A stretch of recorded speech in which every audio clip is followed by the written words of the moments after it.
looking specifically at salvage operations in the Navy, they kind of span the gamut, primarily sea bottom work, between kind of 100 feet, 50 feet, all the way down to 800 or so, up to 1,000 feet for saturation diving. As you get deeper and deeper in the water, you end up having a lot of issues related to the environmental effects of diving. So decompression sickness, cold atmosphere, just increases the risk of damage to the diver. So what we're trying to do with Descend is we're trying to make diving accessible to those greater depths without having those environmental concerns that we have with diving at depths greater than 300 feet. The direction that we're going is through developing a one-hemispheric dive suit. Now, one-hemispheric dive suits have existed for a number of years.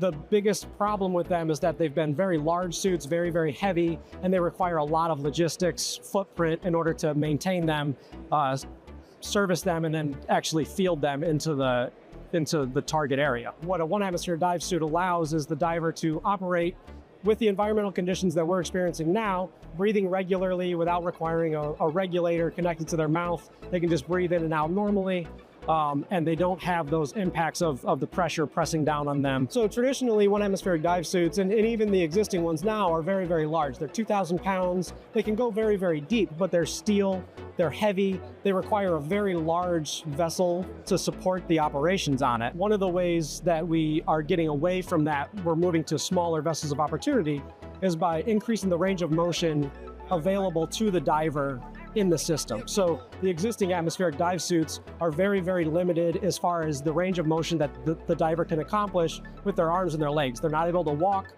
They're not really able to use their arms very much beyond putting them into position and then doing slight manipulations. What we're doing with Descend in order to make it more expeditionary and also making it easier on the diver is by developing articulating joints in the elbows and knees that allow the diver in the suit to actually walk on the bottom, crawl on the bottom. If they end up turtled on their back, they can roll themselves over. It allows them to no longer rely on thrusters to move themselves around on the bottom, which means that the amount of support equipment that's required on the surface is significantly reduced. So as we look at reducing the overall volume of the suit, what we're looking at is articulating in the joints. So this is an example of our 50-foot prototype of a articulating joint.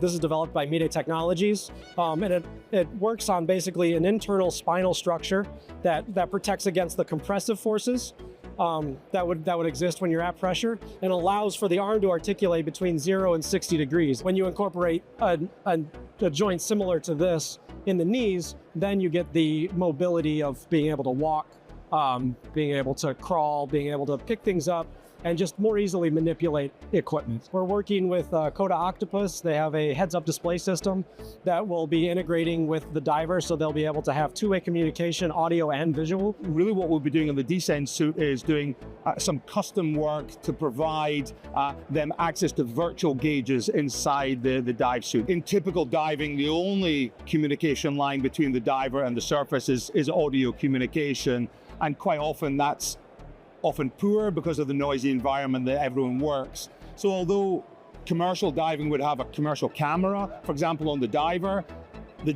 benefits nothing from having that sensor worn because they can't see where the camera is looking, for example. Bringing in augmented reality glasses in the DAVD system, so DAVD stands for, Diver Augmented Vision Display, we can now project information to the diver's helmet or face mask, and that information is almost endless. So this screen here, although this is the augmented reality glasses, what I'm giving you here is the real-time view from the glasses, and this is actually showing you not only an RGB image as you would normally have from the camera, but this is edge information. So this is an unrealistic environment of the trade show for what the diver would see. But what I'm showing you is anything that's got hard edges on it, we're drawing the outline. So if they were walking towards a feature, for example, it could be a downed aircraft or some asset, we're enhancing the edges that is difficult for the diver to see in real time, and then drawing their attention and focus to that. If you were to put your head into here, that's exactly what you're physically seeing inside this heads-up display. In a tethered dive situation, the supervisor also has full access to that as well.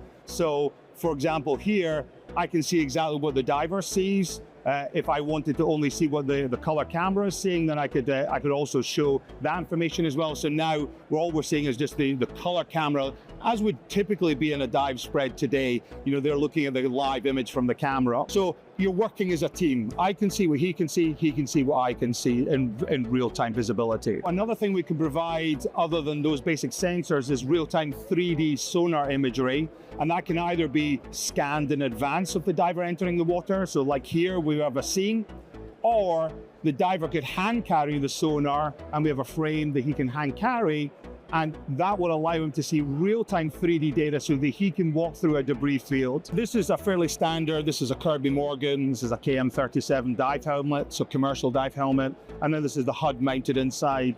One of the critical aspects that we took on board in the design is to not change any of the aspects of the dive helmet, so we use and work with Kirby Morgan to bring the display, for example, out through common ports that are already available. So for divers, it's an easy swap in, 15 minutes to take the HUD in and out of the system, and they're fully operational from a system that's never had one installed before.